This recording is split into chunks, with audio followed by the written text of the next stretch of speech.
का आदि मूल परमेश्वर है। जितनी भी सत्य विद्याएं संसार में हैं, यदि आप उनके मूल में जाएंगे, उनका मूल मतलब गहराई से गहराई में जाने का प्रयास करेंगे, तो वहां पर क्या किसको प्राप्त करेंगे? परमात्मा। जैसे हम किसी भी वस्तु को देख रहे हैं, ये सत्य है। कोई भी वस्तु असत्य है, मान लीजिए पुस्तक है, ये क्या है? सत्य। हम ले रहे हैं, इसको महसूस कर रहे हैं, ये सत्य है। लेकिन इसमें जो वो है गहराई में, अगर इसके हम जाएंगे, इसके मूल में जाएंगे, तो क्या मिलेगा? परमात्मा। कैसे मिलेगा? क्योंकि ये अणु परमाणु से मिलकर बनी है। इसके जो ये कागज बना है, किससे बना है? अणुओं से मिलकर बना है, ठीक है। और अणु किससे मिलकर बने? इसके परमाणु से। और परमाणु किससे मिलकर बने? इलेक्ट्रॉन प्रोटॉन से। इलेक्ट्रॉन प्रोटॉन किससे मिलकर बने? पाइमेसेंस से, न्यूट्रिनो से। और वो किससे मिलके बने? वो असंख्य रश्मियों से। और वो रश्मियां किससे प्रेरित है? वो परमात्मा से प्रेरित है। मूल में क्या आएगा? परमात्मा। किसी भी वस्तु को आप उठाएंगे, किसी भी विद्या को आप उठाएंगे, तो क्या पाएंगे?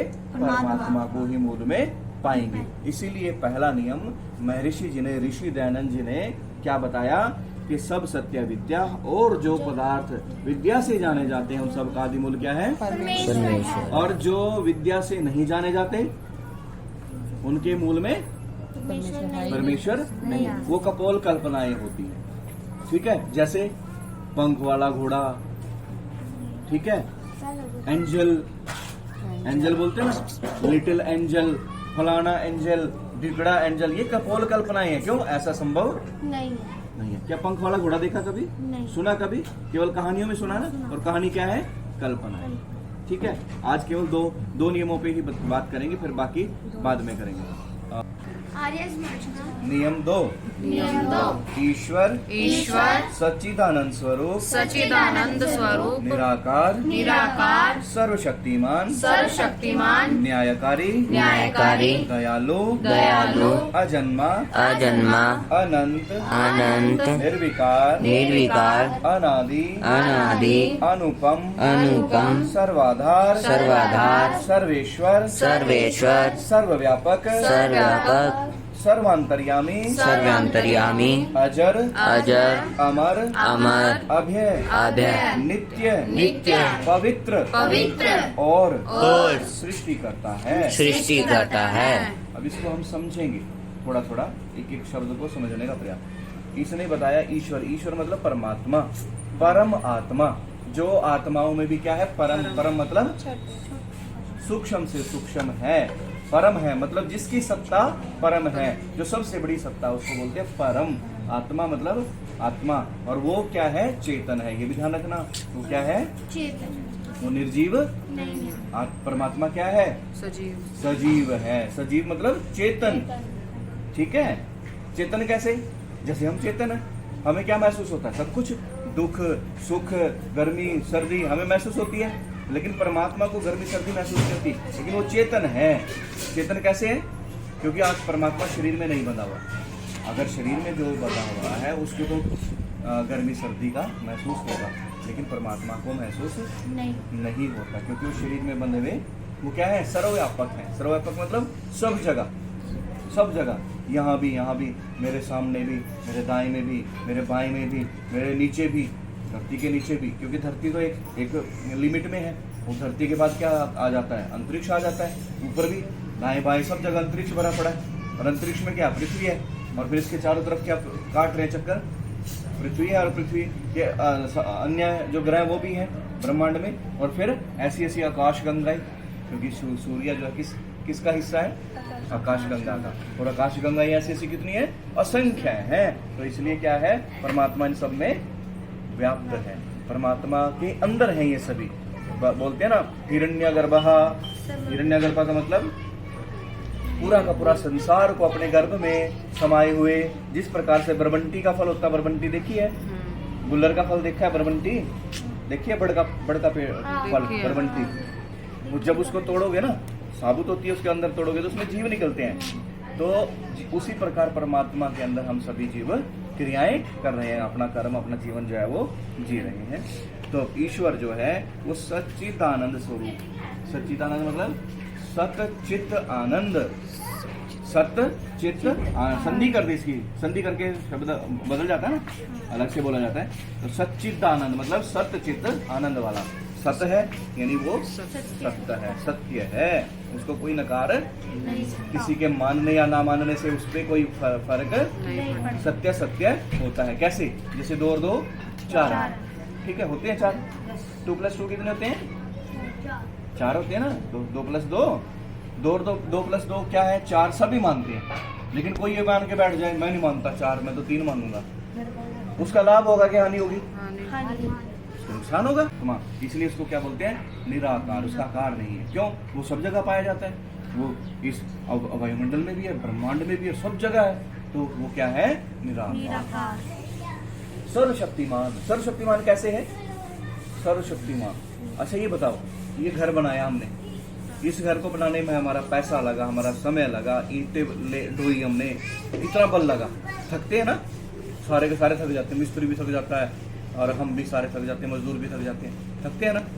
लेकिन उस परमात्मा ने पृथ्वी बनाई, कितनी बड़ी है, ये तो छोटा सा मकान है, और पृथ्वी कितनी बड़ी, और उसके ऊपर कितने बड़े बड़े पहाड़ है, कितने बड़े पहाड़ है, और ऐसी ऐसी कितनी पृथ्वियां हैं ब्रह्मांड में, असंख्य है। तो वो कैसे बनाई? शक्ति से बनती है। इसलिए परमात्मा को क्या बोलते हैं? सर्वशक्तिमान। इसलिए बोलते हैं परमात्मा को क्योंकि उसकी जैसी शक्ति वाला कोई भी नहीं है, उसकी तुलना में शक्ति वाला कोई नहीं है, इसलिए बोलते हैं परमात्मा को सर्वशक्तिमान। समझ आ गया? ठीक है। अच्छा, न्यायकारी है परमात्मा। न्यायकारी कैसे है?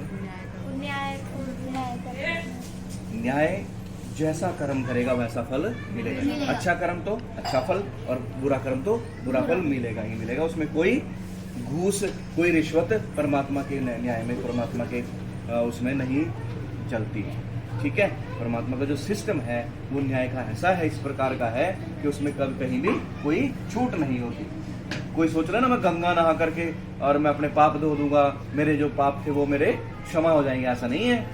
गंगा में नहाने से किसी के पाप नहीं धुलते। ये तो कपोल कल्पनाएं हैं। शुरू में पहले नियम में क्या कहा था?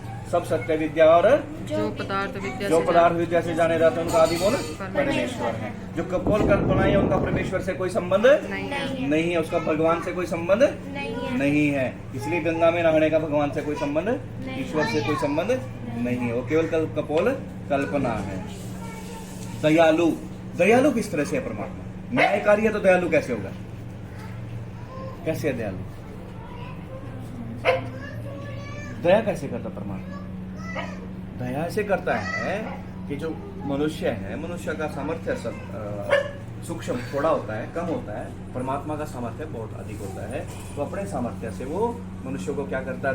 उसके ऊपर दया करके उसको सारे थोड़े थोड़े सामर्थ्य देता है। और जो उसके अंदर विद्या जो जैसे वेदों का आरंभ हुआ, जैसे वेद दिया शुरुआत में, तो वेद के बल पे उसको वो सामर्थ्य प्रदान कर दिया भी तो अपना जीवन को बढ़िया तरीके से जी पाएगा। इसलिए परमात्मा क्या है?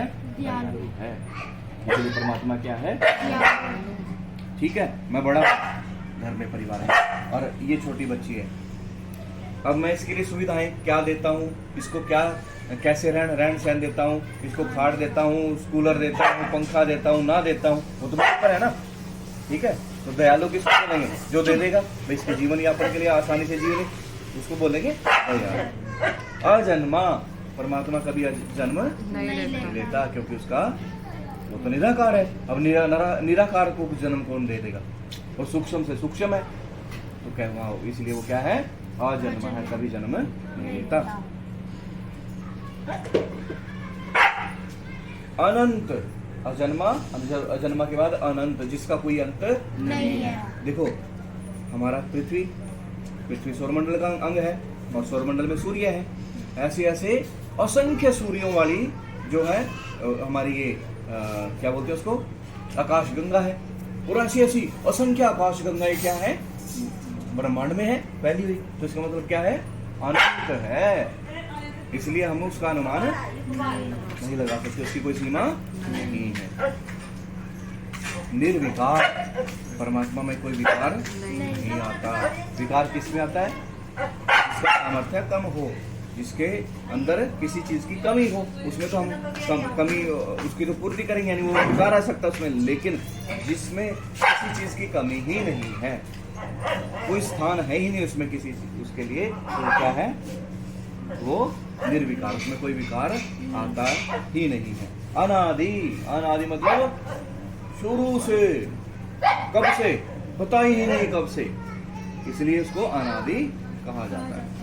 अनुपम, जिसकी उपमा नहीं हो सकती, जिसकी तुलना नहीं की जा सकती, उसको बोलते हैं अनुपम।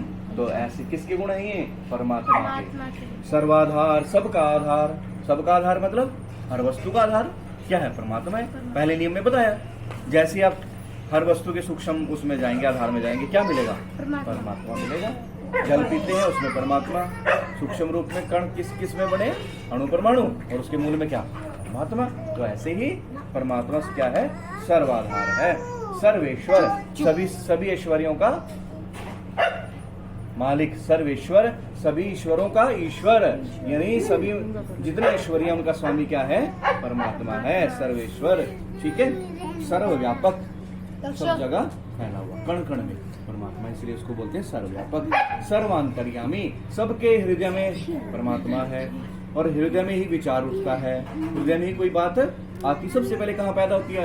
जो विचार आता है कहाँ पैदा होता है? हृदय में। और हृदय में परमात्मा है, तो सबसे पहले कौन जानता है? परमात्मा जानता है। लेकिन फल कब देगा? जब आप उसको कर लोगे। जब फल क्या देगा? जब आप उसको कर्म करोगे। मेरे मन में क्या आ गया? चोरी करने का आ गया मुझे।